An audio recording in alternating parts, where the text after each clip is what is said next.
എല്ലാവർക്കും സ്വാഗതം. Edu skills OET made easy. OET ആസ്വദിച്ച് പഠിക്കുക എന്ന ലക്ഷ്യത്തോടു കൂടിയാണ് നമ്മൾ ഇവിടെ ആയിരിക്കുക. നിങ്ങൾ ഇത് യൂട്യൂബിലാണ് കാണുന്നതെങ്കിൽ സബ്സ്ക്രൈബ് ചെയ്യുക, ഇഷ്ടപ്പെട്ടാൽ ഒരു ലൈക്ക് അടിക്കുക, ഷെയർ ചെയ്യുകയും ഏറ്റവും അധികം ആൾക്കാരിലേക്ക് എത്തിച്ചേരാൻ സാധിക്കട്ടെ.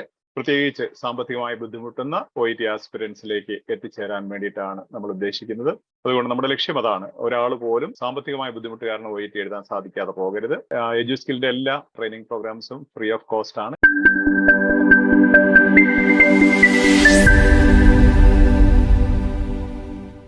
OET reading skills, occupational English test 2.0, reading part B. 6. What does this extract from a handbook tell us about analeptic drugs? They may be useful for patients who are not fully responsive. B. Injections of these drugs will limit the need for physiotherapy. C. Care should be taken if they are used over an extended period. Analeptic drugs, respiratory stimulants.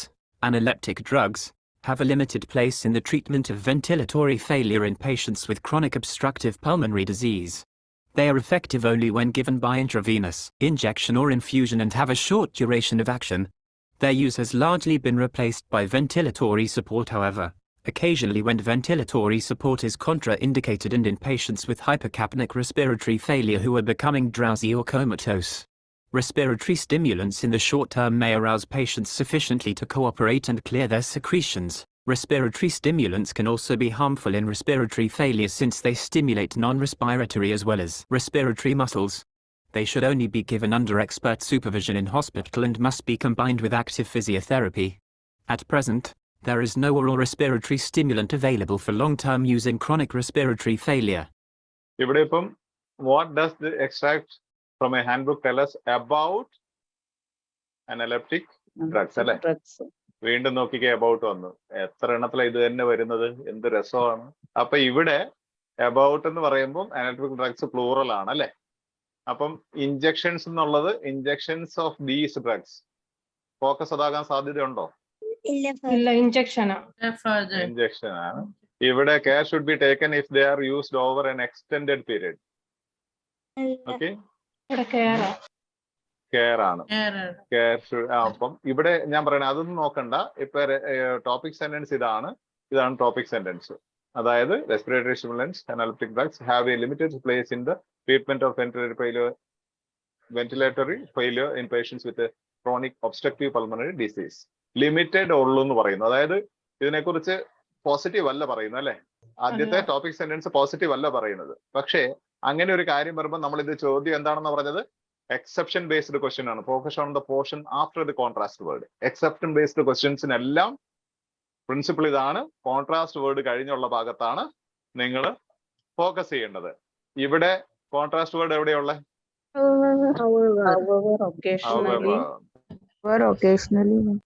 Yes, however. അതാണ് contrast word എന്ന് പറയുന്നത്. Occasionally, അപ്പം അത് കഴിഞ്ഞിട്ടായിരിക്കും answer ഉള്ളത്. ഇത് കഴിഞ്ഞിട്ട് occasionally when ventilatory support is contraindicated and in patients with proactive respiratory failure who are becoming drowsy or compose respiratory stimulants in the short term important ആണ്. എന്നാണ് short term? എന്താണ് short term? അല്ലല്ല, എന്ത് സ്ട്രാറ്റജിയാണ്? Extended പീരീഡിന്റെ opposite ആണ്. Extended പീരീഡിന്റെ opposite ആണ്. അപ്പൊ ഇവിടെ പറയുന്നത് ഷോർട്ട് ടേമിന് യൂസ് ആവുകളെന്നാ. Care should be taken if they are used over an extended period. ഇവിടെ എക്സ്റ്റെൻഡഡ് പീരീഡ് എന്ന് പറയുന്നത് ഓപ്പോസിറ്റ് ആണ് അല്ലെ? ഓക്കെ, അപ്പം ഈ ഒരു സെന്റൻസ് ആണ് ആൻസർ എന്നുള്ളത് നിങ്ങൾക്ക് മനസ്സിലായോ? മനസ്സിലായില്ലെങ്കിൽ നിങ്ങൾ ഒന്നോടെ നഴ്സിംഗ് പഠിക്കണം. നിങ്ങൾക്ക് അതൊന്നും ആവശ്യമില്ല. ഈ സെന്റൻസിന്റെ അർത്ഥം എന്നാണ്? Ventilatory failure in patients with chronic. അതിന്റെ അർത്ഥം എന്നാ? ഈ അർത്ഥം who are not fully responsive എന്നുള്ളതുണ്ടോ അവിടെ? അതാ ഞാൻ പറഞ്ഞു, അത് നിങ്ങളുടെ ബേസിക് മെഡിക്കൽ നോളജാ. ആ നോളജ് നിങ്ങൾക്ക് ഉണ്ട്. ഈ ടോപ്പിക് സെന്റൻസിൽ നിന്ന് തന്നെ നിങ്ങൾക്ക് ആൻസർ കിട്ടിയെന്ന് ഞാൻ പറയാൻ ഉദ്ദേശിക്കുന്നത്. മനസ്സിലായോ? ഇനി അതില്ലെങ്കിൽ, അവിടെ മനസ്സിലാകുന്നില്ലെങ്കിൽ ഇത് എക്സെപ്ഷൻ ബേസ്ഡ് ആണ്. കാരണം ആദ്യം പറയുന്ന എല്ലാം negative. They are effective only when given intravenous injection and infusion. അതും വീണ്ടും നെഗറ്റീവ് ആണ് പറയുന്നത് അല്ലെ? എന്ന് പറഞ്ഞാൽ പോസിറ്റീവ് അല്ല. അപ്പം ഇതെല്ലാം പറഞ്ഞിട്ട് എന്റെ ഷോർട്ട് ഡ്യൂറേഷന്റെ ഇവിടെ വീണ്ടും ഉണ്ട് ഷോർട്ട് ഡ്യൂറേഷൻ ഓഫ് ആക്ഷൻ. അത് വീണ്ടും നമുക്കറിയാം ഈ മൂന്നാമത്തെ ഓപ്ഷനെതിരാണ് അല്ലെ? എക്സ്റ്റെൻഡഡ് പീരീഡിനെതിരാണ്. ഓക്കെ, ടൈം എക്സ്പ്രഷൻ ആണ്. അപ്പം എവിടെ നിങ്ങൾക്ക് ഇതെല്ലാം their use has largely been replaced. പിന്നെ നെഗറ്റീവ് അല്ല പറയുന്നത്. It is replaced by ventilatory support. വീണ്ടും നെഗറ്റീവ് ആണ് പറയുന്നത്. ഇതെല്ലാം പറഞ്ഞിട്ട് പറയുക കൊച്ച് നല്ല കൊച്ചാണ്, അല്ല ആ കൊച്ച് വളരെ മോശമാണ്, അവൾക്ക് ഇപ്പോൾ അടിക്കാൻ കഴിവില്ല, അവളെ കാണാൻ കൊള്ളിയില്ല, എല്ലാം പറഞ്ഞിട്ട് അവള് പക്ഷെ ഒരു മനുഷ്യ സ്നേഹിയാണ് എന്ന് പറയുന്നു. മനസ്സിലായോ? പക്ഷെ അവളൊരു ശരിക്കും ഒരു മനുഷ്യ സ്നേഹിയാണ്. അപ്പൊ എന്താ പ്രധാനപ്പെട്ടത്? മനുഷ്യ സ്നേഹി. അത്രേ ഉള്ളൂ. ഇത് മറ്റു രീതിയിൽ പറയാം. പോസിറ്റീവ് എല്ലാം പറഞ്ഞിട്ട് ഹൗവർ കൊടുക്കാം. അതായത് ഒരു കല്യാണ പ്രപ്പോസൽ ആണെന്ന് ചിന്തിച്ചു. ഇത് കൂട്ട് എക്സാമ്പിൾസ് ഞാൻ ഇത് തന്നെ നിങ്ങളോട് പറഞ്ഞിട്ടുണ്ട്. സി പാർട്ടിലൊക്കെ വീണ്ടും വീണ്ടും ആവർത്തിച്ച് വരും. ബിയിലും ഇത് വരും. അതായത് ആ കൊച്ച് നല്ലപോലെ നല്ല മിടുക്കിയാണ്, പഠിക്കാൻ റാങ്ക് സ്റ്റുഡന്റ് ആയിരുന്നു, അവൾക്ക് റാങ്ക് കിട്ടിയിട്ടുണ്ട്, അവള് എക്സ്ട്രാ കറിക്കുലർ സ്പോർട്സിൽ വളരെ ഫേമസ് ആയിരുന്നു, അവള് കാണാൻ നല്ല മിടുക്കിയാണ്, അവളുടെ പേരൻസ് നല്ല ഫൈനാൻഷ്യൽ ആയിട്ട് നല്ല സൗണ്ടാണ്. എന്നിരുന്നാലും നമുക്ക് ഈ പ്രപ്പോസൽ വേണ്ട.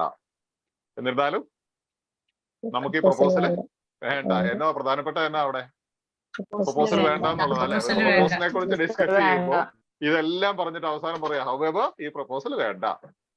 അങ്ങനെ വരുമ്പോൾ നമുക്കറിയാലോ ഫോക്കസ് എന്താണ്, പ്രപ്പോസൽ വേണ്ട എന്നുള്ളത് അല്ലെ. അപ്പോൾ അതാണ് ശരിക്കും ഈ കോൺട്രാസ്റ്റ് വേർഡ് എന്ന് പറയുന്നത്. എക്സെപ്ഷൻ ബേസ്ഡ് ക്വസ്റ്റ്യൻ എന്ന് പറയുന്നത് എക്സെപ്ഷൻ ആണ്. ഈ അവസാനം പറഞ്ഞാണ് exception. Injections of these drugs will limit the need of physiotherapy. ഇവിടെ അപ്പൊ നമ്മൾ ഓൾറെഡി പറഞ്ഞു ഇതാണ് മെയിൻ സംഭവം അല്ലെ ഇവിടുത്തെ. ഇവിടെ എക്സ്റ്റൻഡഡ് പീരീഡ് ഓപ്പോസിറ്റ് ആണ്. അപ്പൊ ഇത് ശരിക്കും പറഞ്ഞാൽ ഇഞ്ചക്ഷൻസും കെയറും ഒക്കെ നോക്കി നമുക്ക് സെലക്ട് ചെയ്യാം. അതല്ലെങ്കിൽ ഞാൻ പറഞ്ഞ ടോപ്പിക് സെന്റൻസിൽ നിങ്ങൾക്ക് മെഡിക്കൽ നോളജ് അത്യാവശ്യം ഉണ്ടെങ്കിൽ നിങ്ങൾക്ക് മനസ്സിലായി എന്തായി പറയുന്നതെന്ന്. അതായത് നോട്ട് ഫുള്ളി റെസ്പോൺസീവ് ആണെന്നുള്ളത് മനസ്സിലായി. ഇനി അതിനെ എക്സ്പ്ലെയിൻ ചെയ്ത് വീണ്ടും ഹൗവർ കഴിഞ്ഞ് കൃത്യമായിട്ട് പറയുന്നുണ്ട് അല്ലെ. ഇതും അങ്ങനെ തന്നെയാണ് ഉദ്ദേശിക്കുന്നത്. നോട്ട് റെസ്പോൺസീവ് എന്നല്ല ഇവിടെ ഉദ്ദേശിക്കുന്നത്.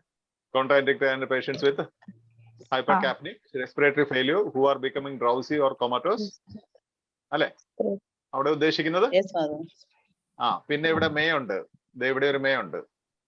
ഇനി അതൊന്നും പോരായെങ്കിൽ വേറൊരു ക്ലൂ കൂടെ എടുത്തോ. ഇവിടെ എന്നാ എവിടെയാ മേ ഉള്ളേ? May Eros. ഇനി അത് വേണമെങ്കിൽ അതുകൂടെ എടുത്തു.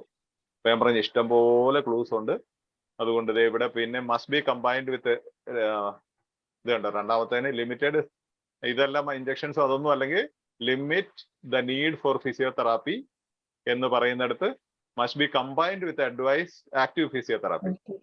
ടെക്സ്റ്റ് പറയുന്നത് നേരെ ഓപ്പോസിറ്റ് അല്ലെ.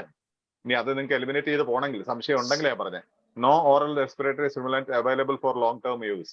ഇവിടെ എക്സ്റ്റൻഡഡ് പീരീഡ് എന്ന് പറയുന്നുണ്ട്, അത് എതിരാണ്. അപ്പൊ ഇവിടെ ഷോർട്ട് ടേം വന്നു, ഷോർട്ട് ടേം ഡ്യൂറേഷൻ വന്നു. പിന്നെ എവിടെ വന്നേ? ഇവിടെ ഉണ്ട് short term. Okay, the short term. അപ്പൊ മൂന്നിടത്ത് ഷോർട്ട് ടേം വരുന്നത്. ഇവിടെ മാത്രം ചോദ്യത്തിൽ ആൻസർ ഓപ്ഷനിൽ മാത്രം എക്സ്റ്റൻഡഡ് പീരീഡ് വരുന്നു. ഇവിടെ ഇത് നെഗറ്റീവ് ആയിട്ട് പറയാൻ no oral respiratory stimulant available for long term use. Long term യൂസിന് എക്സ്റ്റൻഡഡ് പീരീഡിന് അവൈലബിൾ അല്ല എന്ന് പറയുന്നു. അതൊക്കെ ഞാൻ പറയുന്നത് അതൊന്നും ഒയിറ്റിക്ക് ആവശ്യമില്ല. ഈ എക്സ്പ്ലനേഷന് ഈ അനാലിസിസ് ഒന്നും ആവശ്യമില്ല. ഇതെല്ലാം ഞാൻ നിങ്ങളെ പഠിപ്പിക്കുന്നത് ബേസിക് ലെവലിൽ. നിങ്ങൾ ഇതൊക്കെ ചെയ്ത് എൻജോയ് ചെയ്ത് പോയി കഴിഞ്ഞാൽ പിന്നീട് ഞാൻ പറയണത് നിങ്ങൾ ഇതൊക്കെ ഒരു ചോദ്യം ഒരു 30 സെക്കൻഡ് മാക്സിമം പോയ 30 സെക്കൻഡ് കൊണ്ട് നിങ്ങൾ തീർക്കും. അറ്റ്ലീസ്റ്റ് 5 എണ്ണം നിങ്ങൾ തീർക്കും. ഒരെണ്ണം ഇനി ബുദ്ധിമുട്ടുണ്ടെങ്കിൽ തിരിച്ചു വന്ന് സ്കിപ്പ് ചെയ്ത് പോയിട്ട് വന്നിട്ട് പിന്നെ ഇഷ്ടംപോലെ സമയം ഉണ്ടാവും. ഒരു സിനിമ കണ്ടിട്ട് വരാനുള്ള സമയം ഉണ്ടാവും എക്സാം തരുന്നതിന്റെ ഇടയ്ക്ക്. ക്ലിയർ ആണോ? ഇത് ഞാൻ കംപ്ലീറ്റ് ചെയ്തില്ല കേട്ടോ. ഇത് നിങ്ങൾ വേണമെങ്കിൽ ഒന്ന് വായിച്ചോ. ഞാനിത് ചെയ്തുകൊണ്ടിരിക്കുവായിരുന്നു. അപ്പൊ നിങ്ങൾ ലിങ്ക് തന്നിട്ടാ ചെയ്യാൻ തുടങ്ങിയത്. അപ്പൊ തീർന്നില്ല. ഇപ്പൊ കോളം ഒന്നും ഫുള്ളായില്ല. അപ്പൊ ജിസ്റ്റ് ബേസ്ഡ് ക്വസ്റ്റ്യൻസ് ആണെങ്കിൽ എന്താണ്? Gist based questions focus on the topic sentence ആണ് അല്ലെ. എക്സെപ്ഷൻ ബേസ്ഡ് ക്വസ്റ്റ്യൻസ് ആണ് focus the portion after the contrast word. മനസ്സിലാവുന്നുണ്ടല്ലോ. കമ്പാരിസൺ ബേസ്ഡ് ക്വസ്റ്റ്യൻസ് ആണ് ഫോക്കസ് ഓൺ അഡ്വാൻറ്റേജസ്, ഡിസഡ്വാൻറ്റേജസ് അല്ലെങ്കിൽ benefits and demerits, merits and demerits എന്തെങ്കിലും. Keyword based അല്ലെങ്കിൽ about questions ആണെങ്കിൽ focus on the keyword or phrase. Purpose based questions ആണെങ്കിൽ focus on the topic sentence അല്ലെങ്കിൽ gist. ഇതിന്റെ purpose എന്താണെന്ന് ചോദിക്കുന്നിടത്ത്. ഇൻഫറൻസ് ബേസ്ഡ് ക്വസ്റ്റ്യൻസ് ആണെങ്കിൽ ഫോക്കസ് ഓൺ ദ കൺക്ലൂഷൻ. ഇന്നലെ ഞാൻ പറഞ്ഞിരുന്നു ഇൻഫറൻസ് എന്നാണ്, ഡിഡക്ഷൻ, ഇൻഡക്ഷൻ. ഇന്നലത്തെ ഇല്ലെങ്കിൽ ആ വീഡിയോയിൽ നോക്കിയാൽ കൃത്യമായ ഡീറ്റെയിൽസ് ഉണ്ട്. ഫാദർ, ഇത് gist based question focus on topic sentence ആണോ? Topic sentence. Okay, thank gist topic sentence എന്ന് പറയുന്നത് ആ പാരഗ്രാഫിന്റെ ജിസ്റ്റ് ആണ്. അയൽസ് നിങ്ങൾ എഴുതുകയാണെങ്കിൽ ഹെഡിങ് സെലക്ട് ദ ഹെഡിങ്സ് എന്ന് പറഞ്ഞു വരും. അപ്പൊ ശരിക്കും ആ ടോപ്പിക് സെന്റൻസിന്റെ പാരാഫ്രൈസിംഗ് ആയിരിക്കും correct heading. Okay, thank you. Father, fifth question ഒന്ന് സ്ക്രീൻ ഷെയർ ചെയ്യാമോ? ഡിമെറിറ്റ്സ്, അതില് സെക്കൻഡ് ഓപ്ഷനില് മറ്റേ അബ്സല്യൂട്ട് വേർഡ് ഏതാ ഫാദർ? എനിക്ക് അതിൽ മനസ്സിലായിട്ടില്ല, അതൊരു ഡൗട്ട്. Unacceptable levels. അൺഅക്സെപ്റ്റബിൾ എന്ന് പറഞ്ഞാൽ ഒരിക്കലും സ്വീകരിക്കാൻ പറ്റാത്ത, അംഗീകരിക്കാൻ പറ്റില്ല എന്ന് പറയില്ല, ഒരിക്കലും അംഗീകരിക്കാൻ പറ്റാത്ത level. That means none, right? നന്നെന്നല്ല, നന്നെന്നാകാം. അതായത് അതായത് മലയാളത്തിൽ പറഞ്ഞാൽ നിങ്ങളോട് ഞാൻ പറഞ്ഞ് എലിമിനേഷൻ മെത്തേഡ് പറയിപ്പിച്ചപ്പോൾ ഞാൻ പറഞ്ഞില്ല, ഒന്നിലെ ആശാന്റെ നെഞ്ചത്ത് അല്ലെങ്കിൽ കളരിക്ക് പുറത്ത്. ഇത് രണ്ടും കറക്റ്റ് ആൻസർ അല്ല. രണ്ട് എക്സ്ട്രീംസ് വരാൻ പാടില്ല. എല്ലാ സാഹചര്യങ്ങളിലും നിങ്ങൾക്ക് ബെഡ് റെയിൽസ് ഉപയോഗിക്കാം എന്ന് പറയുന്നെങ്കിൽ അത് റോങ് ആണ്. കാരണം എല്ലാ സാഹചര്യങ്ങളിലും പറയാൻ പറ്റില്ല. പറ്റുമോ? ഇല്ല. അതുപോലെ തന്നെ അതിന്റെ അടുത്ത എക്സ്ട്രീം തന്നെ, ഒരിക്കലും ബെഡ് റെയിൽസ് ഉപയോഗിക്കാൻ പാടില്ല. ചിലർ പറയുന്നത് കേട്ടിട്ടില്ല, ബെഡ് റെയിൽസ് കൊണ്ട് ഒരു കാല് തട്ടി പൊട്ടി അത് കഴിയുമ്പോൾ പറയുന്നത് ഇനി ജീവൻ പോയ ബെഡ് റെയിൽസ് ഉപയോഗിക്കാൻ പാടില്ല, ഒരു പേഷ്യൻസ് ഉപയോഗിക്കാൻ പാടില്ല. അത് ശരിയാണോ പറച്ചില്ല ആ സ്റ്റേറ്റ്മെന്റ്? അപ്പൊ ഞാൻ പറഞ്ഞേ അൺഅക്സെപ്റ്റബിൾ ലെവൽ എന്ന് പറയുന്നത് തന്നെ ഒരിക്കലും അംഗീകരിക്കാൻ പറ്റില്ല. അത് ആശാന്റെ നെഞ്ചത്തല്ലേ അല്ലെങ്കിൽ കളറിക്ക് പുറത്താണോ? ഏതാണെന്ന് എനിക്കറിയില്ല കേട്ടോ, ഞാൻ പറഞ്ഞല്ലോ, ചുമ്മാ പറഞ്ഞതേ ഉള്ളൂ. മനസ്സിലായോ? കാര്യം മനസ്സിലായോ? ഒബ്സല്യൂട്ട്സ് എന്ന് പറയുന്നത് ഒന്നിലെ ആശാന്റെ നെഞ്ചത്ത് അല്ലെങ്കിൽ കളരിക്ക് പുറത്ത്.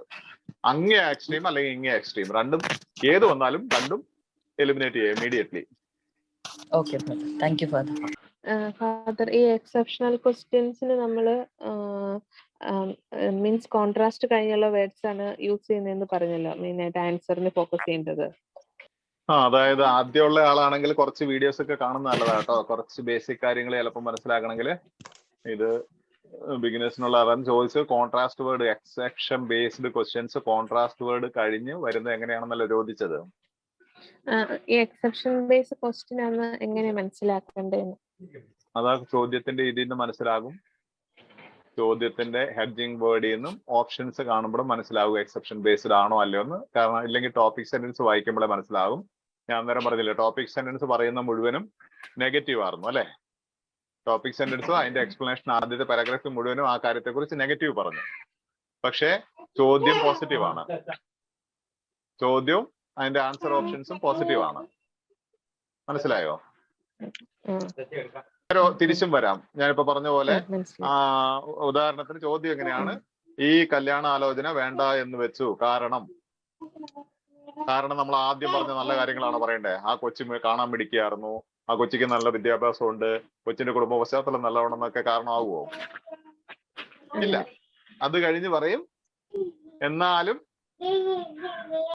ആ കൊച്ചിന് മൂക്കിന്റെ അറ്റത്ത് ദേഷ്യം, അതുകൊണ്ട് നമ്മുടെ മൂക്ക് അടിച്ചു വരുത്താൻ സാധ്യതയുള്ളതുകൊണ്ട് ഈ പ്രൊപ്പോസൽ വേണ്ട. അപ്പം നമുക്കറിയത്തില്ലേ, ഈ അവസാനം കഴിഞ്ഞ് വരുന്നതാണ്, ഹൗവർ കഴിഞ്ഞ് കോൺട്രാസ്റ്റ് വേർഡ് കഴിഞ്ഞ് വരുന്നതാണ് കാരണം എന്നുള്ളത് അറിയത്തില്ലേ? അപ്പൊ മോൾ ടെൻഷൻ അടിക്കണ്ട, ഇച്ചിരി പ്രാക്ടീസ് ചെയ്ത് കഴിയുമ്പോഴേ കിട്ടുള്ളൂ കേട്ടോ.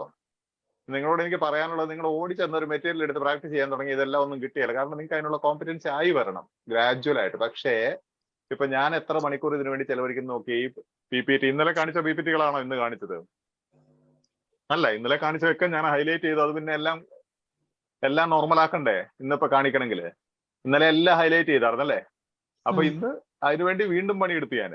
അപ്പൊ ഞാനിത് ഉണ്ടാക്കാൻ വേണ്ടി മണിക്കൂർ കണക്കിന് പണിയുന്നു, ഇതെല്ലാം റെഡിയാക്കുന്നു, ക്ലാസ് എടുക്കാൻ മണിക്കൂറുകളും ചിലവാക്കുന്നു, അത് കഴിഞ്ഞ് 5-6 മണിക്കൂർ ഇത് എഡിറ്റ് ചെയ്യാൻ ചിലവാക്കുന്നു. മൊത്തത്തിൽ ഒരു 15 തൊട്ട് 20 മണിക്കൂർ ഒരു മെറ്റീരിയൽ ഞാൻ ചെലവഴിക്കുന്നു. നിങ്ങൾ 20 മണിക്കൂർ വേണ്ട, 2 മണിക്കൂർ പോയിട്ട് പഠിക്കുന്നവര് ഈ ഒരു ബി പാർട്ടിൽ ചെലവഴിക്കുമോ? ഇല്ല. ഇത് ചെയ്തു, ടിക്ക് ചെയ്തു, വലിച്ചെറിഞ്ഞു. പിന്നെ എങ്ങനെ കോമ്പിറ്റൻസി ഉണ്ടാവും?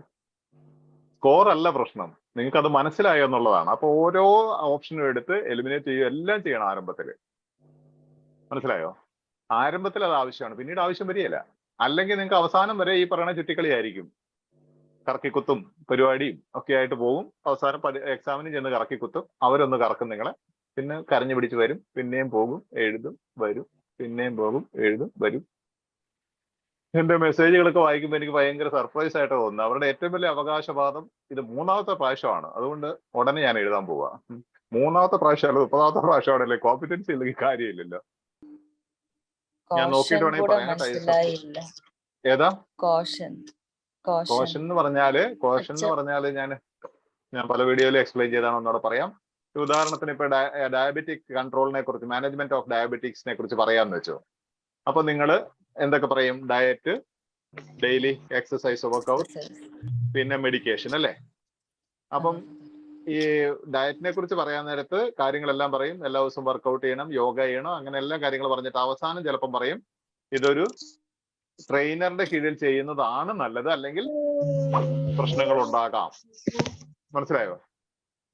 ഈ എക്സസൈസുകളൊക്കെയും യോഗയൊക്കെയും should be done under the guidance of a trainer. അതൊരു കോഷൻ ആണ്. അല്ലെങ്കിൽ ഡയറ്റിനെ കുറിച്ച് എല്ലാം പറഞ്ഞിട്ട് പറയാ ഡയറ്റീഷ്യന്റെ ഗൈഡൻസ് അനുസരിച്ച് ചെയ്യുന്നതാണ് നല്ലത്. ഒരു കോഷൻ ആണ്, ഒരു വാണിംഗ് ആണ്. അല്ലെങ്കിൽ ചിലപ്പോൾ എന്ത് പറ്റും, തടി കുറയ്ക്കാൻ പോയിട്ട് തടി കൂടും അല്ലേ? അതുപോലെ തന്നെ മെഡിക്കേഷൻ. അപ്പം വാണിംഗ് എന്ന് പറയുന്നത് കുറെ കാര്യങ്ങളെല്ലാം പറഞ്ഞു, അതുമായിട്ട് യാതൊരു ബന്ധവുമില്ല. അവസാനം ഒരു കോഷൻ കൊടുക്കും, ഒരു വാണിംഗ്. അത് അവസാന പോർഷനിലായിരിക്കും വരുന്നത്. പൊതുവെ അതിനെ ബേസ് ചെയ്ത് ചോദ്യങ്ങൾ വരാറില്ല. പിന്നെ നിങ്ങൾ ഇങ്ങനെ കളക്ട് ചെയ്യാൻ നേരത്തെ ഈ ചോദ്യങ്ങളെല്ലാം ഒന്ന് കളക്ട് ചെയ്തേ. ഇപ്പൊ പേർപ്പസ് ബേസ്ഡ് വരുന്നത്, അല്ലെങ്കിൽ എന്നാ പറയണേ ഇൻഫറൻസിൽ വരുന്നത്, അതുപോലെ തന്നെ കോൺട്രാസ്റ്റിൽ വരുന്നത്, അങ്ങനെയുള്ളതെല്ലാം ഒന്ന് നിങ്ങൾ കളക്ട് ചെയ്ത് വെക്കും. ഞാനിപ്പോ 2 കളക്ട് ചെയ്ത് കാണിച്ചില്ലേ, അബൌട്ട് ക്വസ്റ്റ്യൻസ്. അങ്ങനെയുള്ളതൊക്കെ ഒന്ന് കളക്ട് ചെയ്ത് പഠിക്കുമ്പോൾ നിങ്ങൾക്ക് കൃത്യം മനസ്സിലാവും ഇതെല്ലാം സംബന്ധിച്ച് ഒറ്റ സ്ട്രാറ്റജി യൂസ് ചെയ്തിരിക്കുന്നതെന്ന്. പിന്നെ ചോദ്യം കാണുമ്പോഴേ നിങ്ങളെ കൊടുക്കാനുള്ള കുനിഷ്ഠ അവർ വെച്ചിട്ടുണ്ടെങ്കിൽ അതിനേക്കാളും വലിയ കുനിഷ്ഠമായിട്ടല്ലേ നിങ്ങൾ ഇല്ലെന്നേ. നിങ്ങൾ അവരെ അന്നേരം നിങ്ങളുടെ കുനിഷ്ഠ ഇതാണല്ലോ, എന്റെ അടുത്ത് ഈ കളി നടക്കുകയെന്ന് പറഞ്ഞ് അന്നേരം മാർക്ക് ചെയ്യും. ശരിക്കും ക്ഷമയോടെ പഠിച്ചു കഴിഞ്ഞാൽ ഈ പറയണ ഈ എക്സാം ഹാളിൽ ഇരുന്ന് എന്നാ ചെയ്യേണ്ടതെന്നും പിടി കിട്ടിയല്ല. നമ്മുടെ സ്റ്റുഡൻസ് ചിലർ അങ്ങനെ പറഞ്ഞവരുണ്ട്. A പാർട്ടൊക്കെ 7 minute തീർത്തവരുണ്ട്. എന്നിട്ട് റീചെക്ക് എല്ലാം കഴിഞ്ഞ് മൊത്തം തപ്പിപ്പറക്കി എല്ലാം അരിച്ചു പിറക്കി എല്ലാം ചെക്ക് ചെയ്തിട്ട് 10 മിനിറ്റേ ഉള്ളൂ. പിന്നെ 5 മിനിറ്റ് ബാക്കി. എന്ത് ചെയ്യും? ഒട്ടവും നീളം നോക്കുമ്പോൾ എല്ലാവരും ശക്രശ്വാസം വലിക്കുന്നു. എന്ന് പറയുന്ന പോലെ ബിയും സിയും ഒക്കെ തീർത്തേച്ച് ഇങ്ങനെ കുത്തിയിരിക്കാം, വട്ടം നോക്കി എല്ലാവരും ഇങ്ങനെ ടെൻഷൻ അടിക്കുന്നതും വേർക്കുന്നതും കണ്ണു മിഴിക്കുന്നതും ഒക്കെ നോക്കി എൻജോയ് ചെയ്ത് ഒരു 10-15 മിനിറ്റ് ഒക്കെ ഇരിക്കാൻ പറ്റും. പക്ഷെ അതിന് ക്ഷമ വേണം. വേറെ എന്തെങ്കിലും ചോദിക്കാം?